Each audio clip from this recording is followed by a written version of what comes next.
Evaluation Question 1. In what ways does your media product use, develop, or challenge forms and conventions of real media texts? In our A2 coursework, we have made a music video and 2 ancillary products. We have made these products for an indie rock band called Demographic, which have a target audience of 16 to 24-year-olds, who are the same age as the band are. The target audience is also 60% male. We chose this demographic because the band members are often seen as ideal selves, Carl Rogers 1959, to the target audience. They are seen as ideal selves who are relatable and have made it. This is reinforced by the star persona, Richard Dyer 1979, we have presented in our band, as this is the lead singer, Billy Marsden, being seen as an electronic shaman, Sven E. Carlson 1999, with his quirky dress sense and voice, being very much the main ideal self within the band. However, the target audience is also 40% female because the indie genre is pretty much on an even level with it having male and female fans, and especially in our music video, where we have our anti-hero female appearing as an ideal partner and dominant female within the video. We have a closed, flexi narrative because we've got a hybrid video. The concept of our music video is a female anti-hero going around being promiscuous with all the members of the band. You see her going to the gig and finally end up with Billy, who is our star persona. Claude Levi-Strauss in 1958 talks about binary opposites within media texts. These then create a preferred reading, Stuart Hall 1980, to the audience. In our music video, we have gender as our binary opposite challenging stereotypes because in the narrative part of our video, we have a female anti-hero as the dominant gender. The males are the subordinate gender until we get to the performance part of the video, where the males are stereotypically dominant, which is encoded through our shot types of low angles. We use our anti-hero to attract audience members, especially with objectifying her sexually, Laura Mulvey 1975. This is very stereotypical, but in our music video, we use this stereotype to create dominance for our female. This representation is not pastiche from one main music video, but instead we used creativity of rearranging the old to make the new, Bentley 1997, to get little bits of lots of videos, such as the opening montage of Joanna by the Little Comets, showing multiple women getting out of bed with men and getting dressed and sneaking out. Also Mr. Brightside by the Killers, which is a theme of women using their promiscuity to get what they want by using it to their advantage and playing 2 men off against each other, just like our anti-hero is playing 4 different boys off against each other in our narrative. This music video also has the theme of sex. This band is an indie rock band, just like our band, so it has the same target audience as ours, so we can pastiche this with confidence that it gives us the correct preferred reading because of the target audience being the same, because the genre is the same. We also pastiche The Kill by 30 Seconds to Mars because it has the idea of having all the band in a narrative and crossing the narrative into performance in terms of the characters, which we have pastiched. It also has the convention of having the lead singer/star persona in a close-up in the performance on the first word of the song in the same shot as ours when Billy says you, as when the lead singer in this music video sings what. However, The Kill does not use our ideologies. We mainly pastiche other indie videos. This is an example of using music videos with postmodern text, Julian McDougall 2009, such as Joanna by the Little Comets. From this video we pastiche the opening montage of the video. We included this montage of our anti-hero being shown as promiscuous within the shot types used, such as long shots of her body and her bare back, which connote promiscuity and mystery as you do not see her face, because it creates a preferred reading of her being the dominant female anti-hero within the indie ideology of sex, drugs and rock and roll to the audience, and establishes the narrative by encoding this sexuality.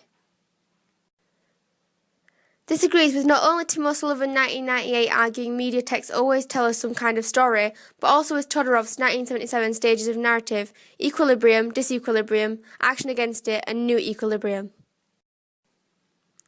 However, we challenge Todorov's theory because you could say that we don't have an equilibrium to start with because of the theme being the story being the centre of Stanley Cohen's 1972 Folk Devils and Moral Panic theory, with our anti-hero being the folk devil. This is because as a society we have an ideology that a young girl using her sexuality to get what she wants as a negotiated reading, so many people may see disequilibrium to start with within our narrative structure. However, to our target audience in terms of who we are appealing to because of our genre and age, which is 16 to 24-year-olds, this would possibly not be a problem because of the ideologies of the young within society may not be the same as the old generation's view that a woman using her sexuality is a bad thing, but is instead empowering and seen as a norm. We also pastiched our split screen from Examples video Kickstarts, and although this is not the same genre of our music video, which is indie rock, it is where we pastiched our idea from and what inspired us to do it that way. We pastiche the idea that they are all doing the same thing in the split screen, which in our video is her getting out of bed with each member of the band, but the timing is the same, so on each one she's getting up out of bed and leaving. But they are all different in terms of people, i.e. the band members, and clothing she's wearing that we encoded to connote her time lapses. We pastiched this from the example music video but changed it like theirs, who have different shoes in each one, so that Maddie wore 3 different outfits and has 3 different people, members of the band, except our star persona, who is establishing the narrative by her trying to get him to be hers after having already been with the other members of the band, just set up in the same way. Like in the Kickstarts video, it is all the same shot and same part of the body, which is the foot. This allowed us to use pastiche conventions of real media text to create a preferred reading of our main anti-hero, where the audience could see her folk devil behaviour with different men but at the same time. This is further reinforced with the lyrics of the song There She Goes Again, jump cutting in time to the pace of the visuals appearing in the split screen Goodwin 1992. Do or Die by 30 Seconds to Mars has got white text on the screen saying love and do or die, which we pastiche the idea for the words There She Goes Again from, even though it's not a general code and convention of indie rock music videos. We developed this convention because we wanted the song lyric to match the visuals Goodwin 1992, but also because it emphasises our preferred reading of the narrative, because it emphasises the connotations of saying There She Goes Again. This acts as a sort of action code, Roland Barthes 1997, because the lyrics combined with the actions of the first split screen of her walking out and leaving connotes the preferred reading easily. There were lots of performance shots on stage that we could have pastiched, but we ended up with no crowd shots because there wasn't a big enough crowd where we filmed, so it would have looked ineffective, so even though we pastiched this, we did not use the crowd shots. Also, this video is good to pastiche mise en scène because of the narrative using stereotypical indie people in terms of look, so we can use the video to help create our imaginary entity, Yen Ang, and the band's look in terms of giving the preferred reading of an indie rock band. The people in the video are wearing complete opposite to our anti-hero because we are challenging the convention that our anti-hero is indie, because we want to portray her as the dominant female. We have included aspects of mise en scène like the fur coat and iconography such as blonde hair to do so.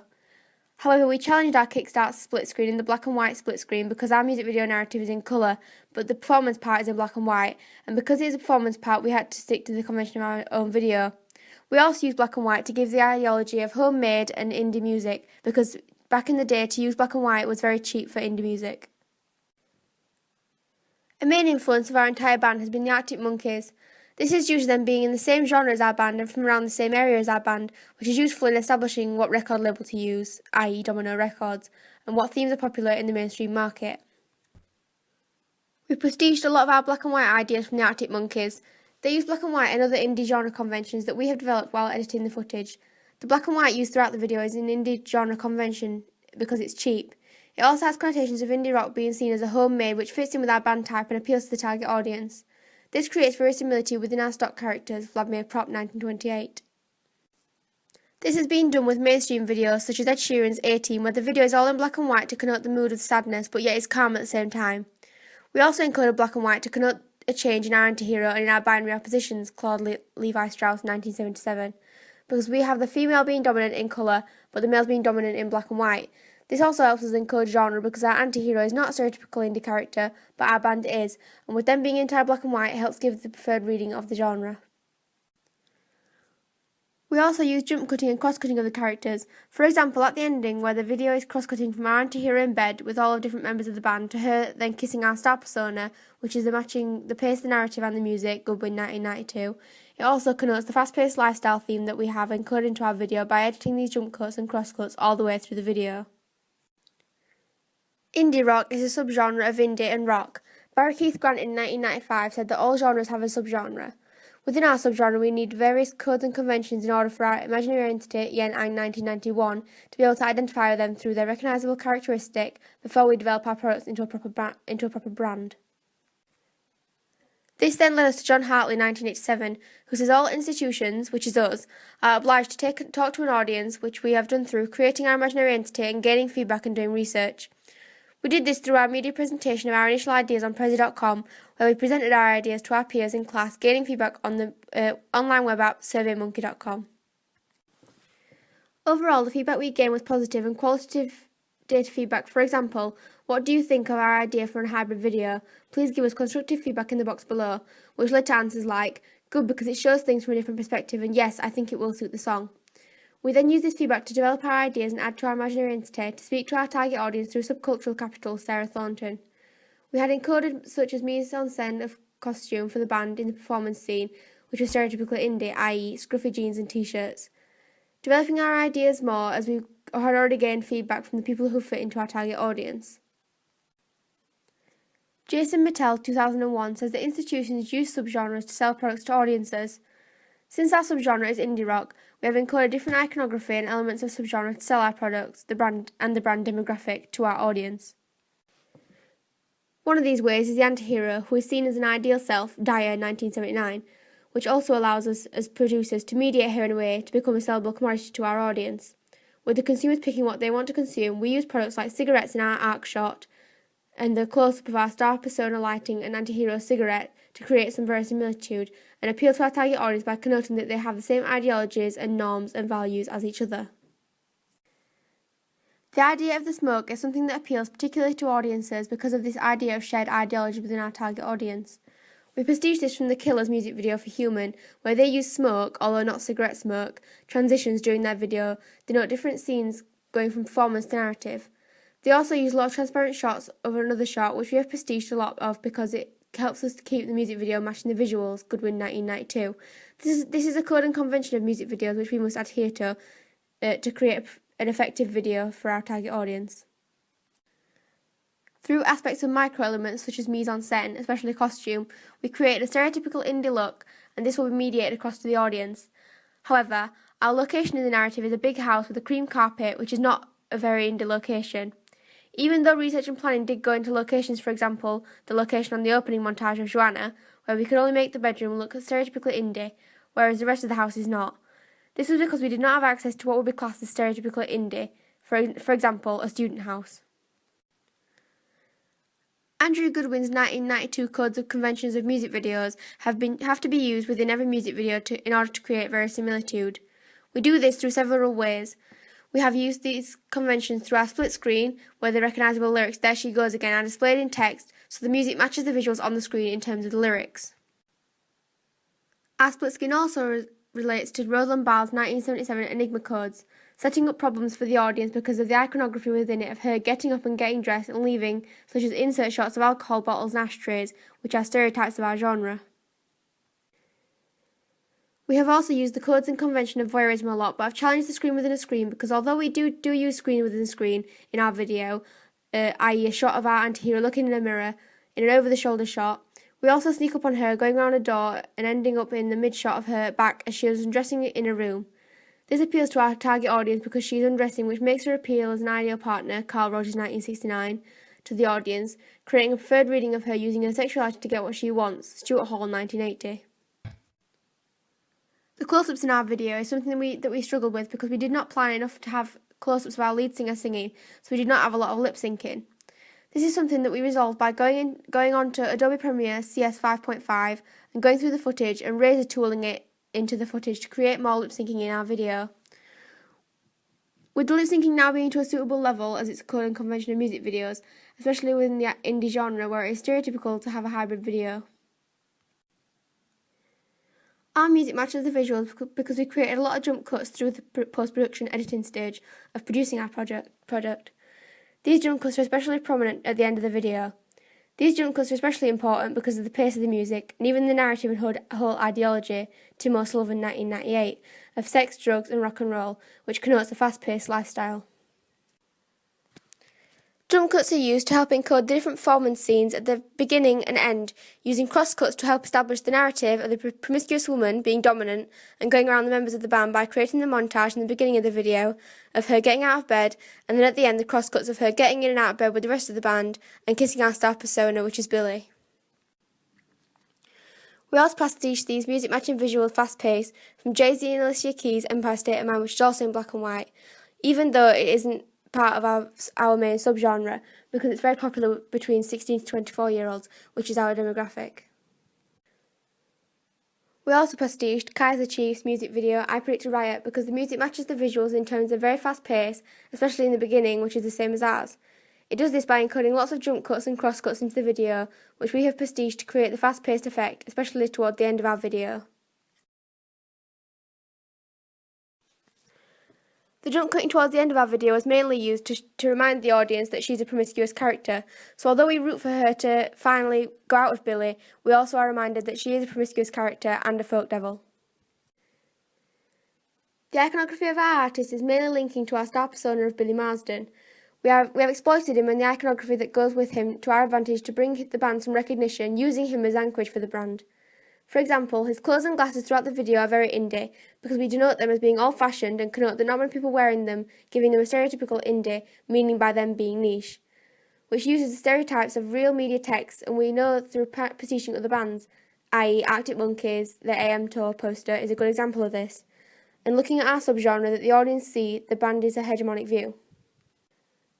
This is opposite from the countertype of our anti-hero, who creates a pluralistic view in our narrative to our audience, especially within the female audience.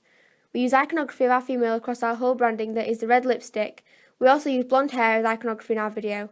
This iconography is very stereotypical of a sex icon throughout all media, for example, using her as a femme fatale. We mainly use two of Dennis McQuail's uses in gratification theory.